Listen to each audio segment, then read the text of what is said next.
Can type 2 diabetes really be reversed? The truth no one's telling you. Type 2 diabetes isn't just for older adults anymore.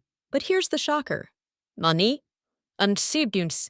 Many people are reversing it naturally.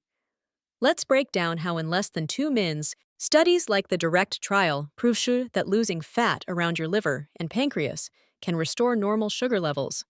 It's not just about blood sugar, it's about fixing insulin resistance. When your cells stop responding to insulin, your blood sugar spikes. Then fix, lose belly fat, build muscle, and eat meals that keep your insulin steady. Exercise by age. Under 40, go hard. Strength training 3 times a week, plus cycling or HIIT walks. Between 40 and 60, brisk walks, light weights, or yoga work wonders for glucose control.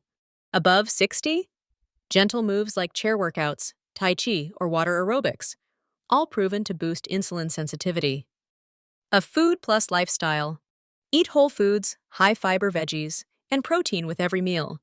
Add vitamin B12 and calcium-rich foods to your diet. Sleep 7-8 hours and eat within a 10-12-hour window. That naturally stabilizes insulin. Diabetes reversal isn't a miracle. It's science and consistency. Follow and subscribe to our channel. FitSprout for real proven steps to restore your health from within.